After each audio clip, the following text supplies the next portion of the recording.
Assalamualaikum warahmatullahi wabarakatuh. Bismillah walhamdulillah wassalatu wassalamu ala rasulillah wa ala alihi wa sahbihi wa mawala. Yang saya hormati Gubernur Bank Indonesia, Menteri Keuangan, Ketua Dewan Komisioner Otoritas Jasa Keuangan, Ketua Umum Majelis Ulama Indonesia, serta para undangan dan peserta yang berbahagia. Saya menyambut baik atas diselenggarakannya pertemuan tahunan Ijtima Sanawi Dewan Pengawas Syariah se-Indonesia yang tahun ini mengangkat tema penguatan peran DPS dalam mendukung ekosistem ekonomi syariah melalui digitalisasi dan integrasi dana komersial dan dana sosial Islam. Tema ini memiliki munasabah atau relevansi yang kuat dengan kondisi yang terjadi saat ini dan bersesuaian dengan agenda yang sedang dijalankan pemerintah. Seiring dengan perkembangan teknologi informasi, digitalisasi ekonomi menjadi fenomena yang tidak terelakkan. Mimma la budda lahu minhu. Proses digitalisasi semakin terakselerasi dengan terjadinya pandemi COVID-19, di mana setiap orang dipaksa untuk tidak berinteraksi secara langsung karena merupakan bagian protokol kesehatan, dan kemudian menggantinya dengan berinteraksi melalui ruang virtual. Diyakini telah terjadi perubahan perilaku masyarakat terhadap penggunaan sistem digital yang menjadi suatu kebutuhan. Proses digitalisasi ini secara pasti juga akan masuk ke sektor ekonomi dan keuangan syariah. Oleh karena itu penting sekali bagi setiap pemangku kepentingan untuk mempersiapkan infrastruktur ataupun suprastrukturnya secara lebih matang. DPS sebagai pihak yang terlibat langsung dalam pengawasan kepatuhan kesyariahan di setiap lembaga keuangan dan bisnis syariah harus terinformasi dengan baik terkait digitalisasi ekonomi ini. DSN MUI juga perlu untuk menyiapkan perangkat fatwa sebagai alat para DPS melakukan pengawasan di lembaga keuangan syariah dan bisnis syariah. Fenomena digitalisasi merupakan peluang besar bagi percepatan pertumbuhan ekonomi syariah di Indonesia dan diyakini dapat mempercepat penetrasi pasar lembaga keuangan dan bisnis syariah. Hal itu dikarenakan pertama, digitalisasi sangat potensial menarik generasi muda yang jumlahnya sangat besar untuk masuk dan terlibat langsung ke pasar lembaga keuangan dan bisnis syariah. Secara statistik, penduduk Indonesia saat ini juga didominasi oleh generasi Z dan generasi milenial. Mereka inilah yang akan menjadi pelaku penting ekonomi syariah digital karena telah melek internet sejak usia dini dan cenderung memiliki minat yang besar untuk memilih gaya hidup yang sesuai dengan agama dan keyakinannya. Selain itu, anak muda juga mendominasi generasi yang populer disebut Gen Z, yaitu generasi yang ingin menyeimbangkan kehidupan duniawi dan rohaninya. Anak-anak muda ini akrab dengan produk dan layanan perbankan syariah. Ditambah lagi dengan pandemi COVID-19 menjadikan mayoritas publik 58,8% cenderung lebih religius dan lebih memilih lembaga keuangan dengan prinsip syariah. Data ini harus dimanfaatkan dan dikelola betul sehingga dapat dikonversi ke dalam akselerasi peningkatan ekonomi syariah. Alasan kedua adalah karena digitalisasi ekonomi memaksa pelaku pasar untuk menyediakan produk dan layanan lembaga keuangan dan bisnis syariah yang lebih kompetitif, memudahkan, efektif, serta efisien, dan oleh karenanya perlu didukung oleh berbagai pemangku kepentingan. OJK harus segera mengeluarkan perangkat peraturan yang mengikuti tren digital tersebut sehingga dapat menjaga kenyamanan berinvestasi sekaligus menjaga kepercayaan masyarakat.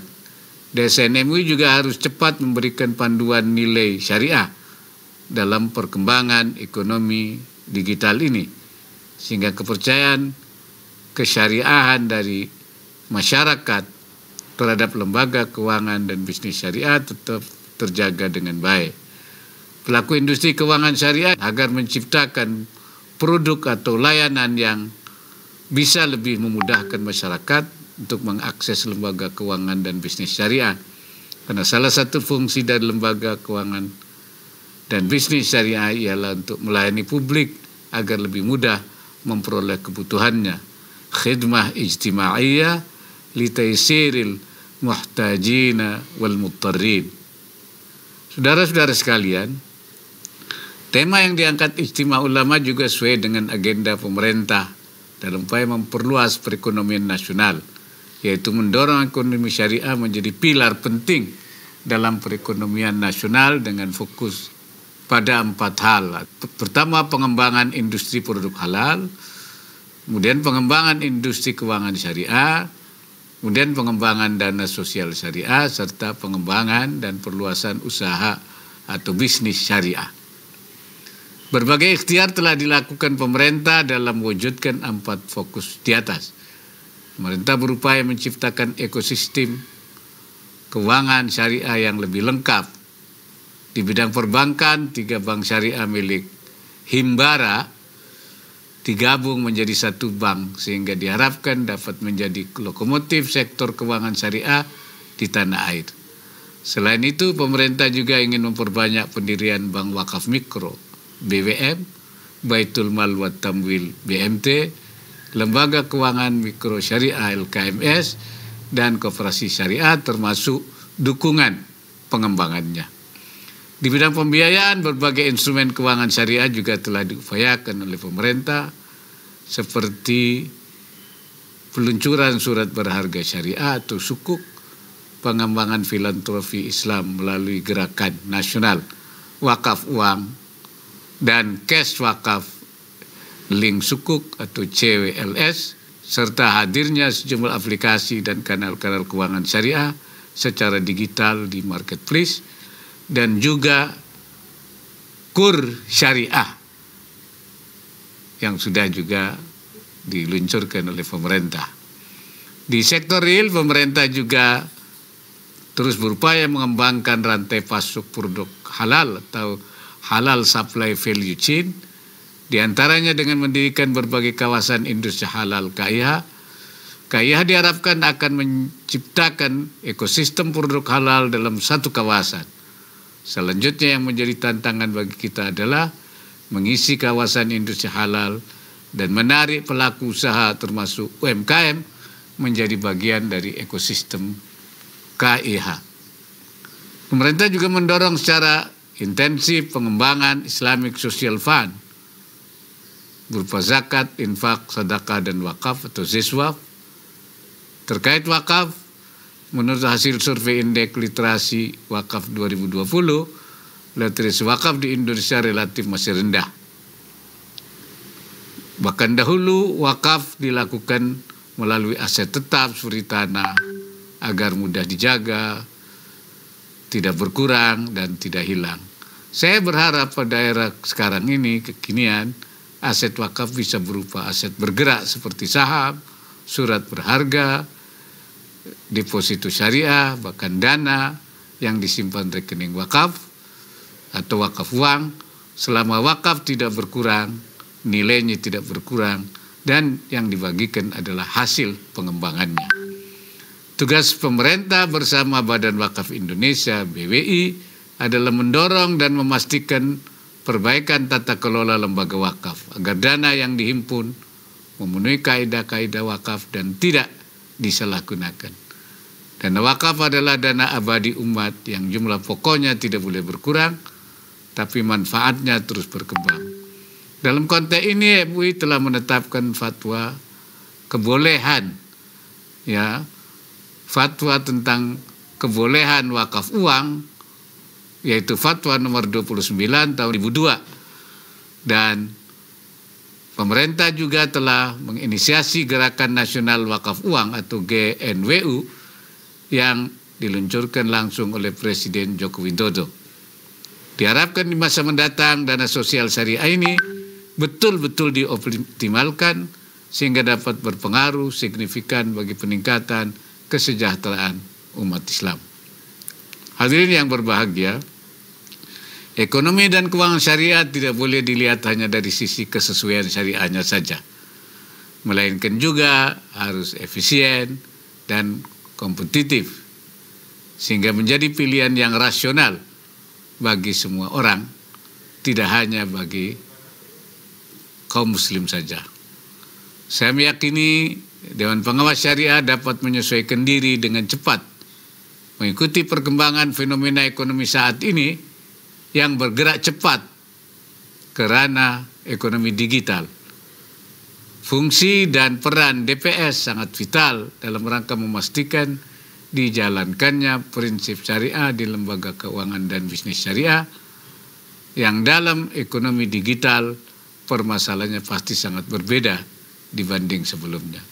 Perangkat pengawasan yang dibutuhkan DPS berupa fatwa dan pedoman implementasi fatwa juga harus dapat mengikuti arah perkembangan ekonomi digital ini.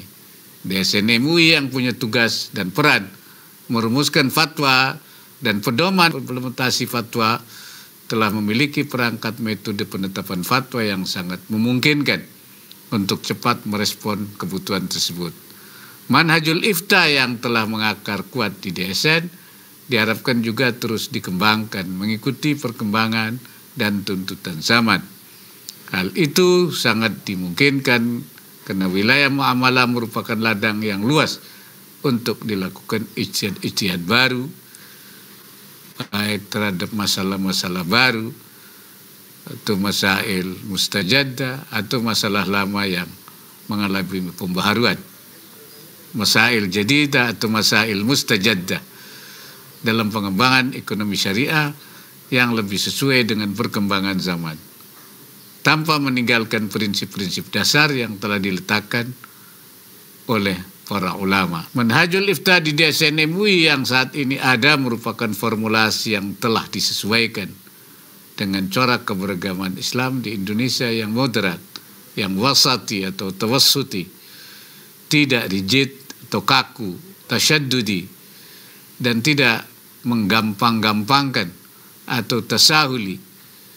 Oleh karena itu manhaj yang mengedepankan pendekatan tadriji itu secara gradual dan makhariji yang solutif menjadi pilihan yang diyakini lebih tepat, sehingga masih tetap bisa menjaga daya saing LKS dan LBS dalam membuat produk dan fitur, dan di sisi lain tetap masuk dalam lingkup manhaj yang mu'tabar. Pendekatan seperti inilah yang diharapkan dapat menghadirkan ekonomi syariah dengan wajah yang lebih inklusif, sehingga dapat menggait lebih luas segmen masyarakat untuk bermuamalah melalui ekonomi dan keuangan syariah.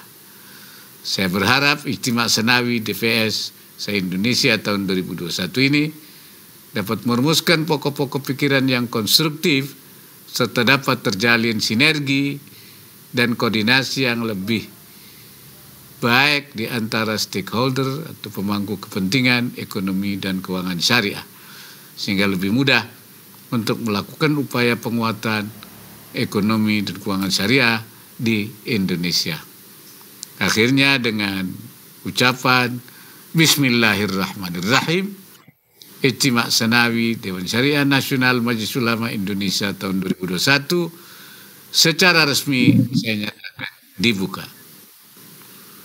Semoga Allah Subhanahu wa Ta'ala senantiasa memberikan inayahnya, meridai setiap ikhtiar yang kita lakukan. Wallahul muwaffiq ila aqwamit thariq. Assalamualaikum warahmatullahi